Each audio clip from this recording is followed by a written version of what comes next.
highfalutin, la-di-da, hoity-toity, verbose, pompous, boastful, pedantic, poncy, lofty, high-flown, posh, fustian, and purple people who all the time keep pretending as if they know a lot of things are not teachable. I've seen a lot of students who come to the class and say, my cousin has got 9 band score in IELTS writing module, my brother has got 8.5 band score in listening module and speaking module, and they pretend as if they know a lot of things.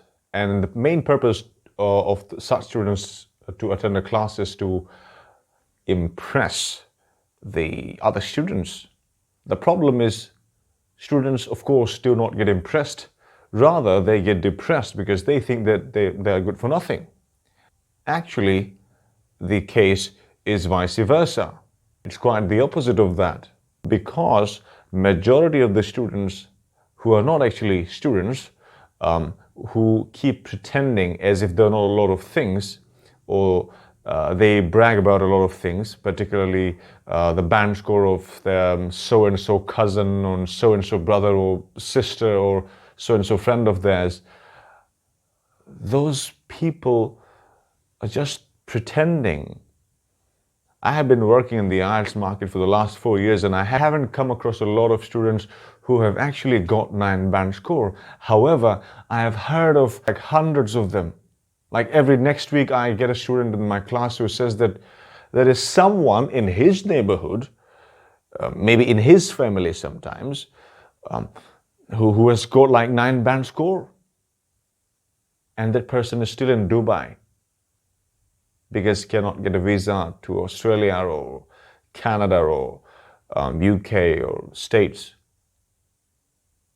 Because maybe those people cannot afford someone having a band score 9 result. And that too in IELTS writing module.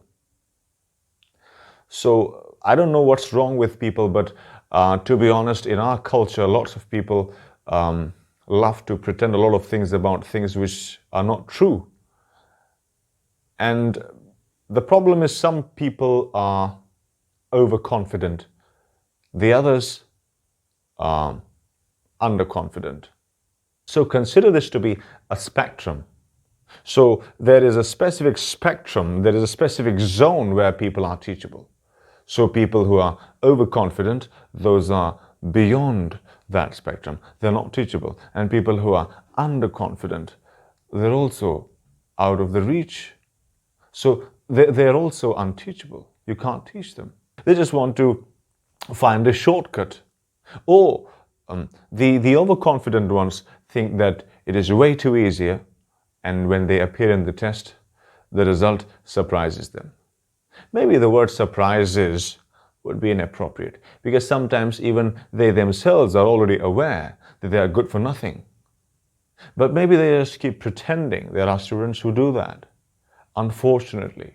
It is so unfortunate, but it is true. The other thing is there are students who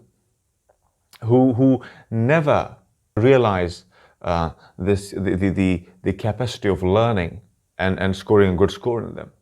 The problem in IELTS classes is most of the students are from different age groups, different family backgrounds, different socio-economical backgrounds. When they're mixed up in the same class, half of them are already highly influenced or get overwhelmed by the rest of them. You know, when someone is underprivileged, they're already overwhelmed by the presence of someone who is one of those who are considered to be privileged. Now those hoity-toity people, they keep coming up with something foolish and lame, and they present it as if it is something worth listening to. And then there is some imaginary teacher who they keep referring to in front of those students when the teacher is not there. For example, when I leave my class for a while, sometimes just to like fill the bottle of water, for some reason.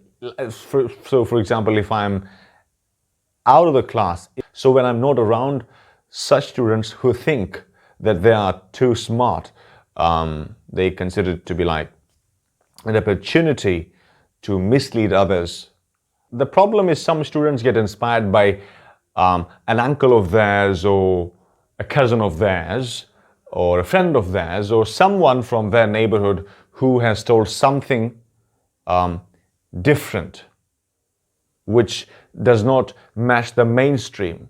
So I think such attention seekers should be shunned then and there instead of picking their idea. So why do you buy this idea? I mean, it doesn't make sense. If those people were capable enough, they would be teaching somewhere. They would be associated with a school or a college or a university. So please don't buy shit. Thank you very much. Bye-bye for now.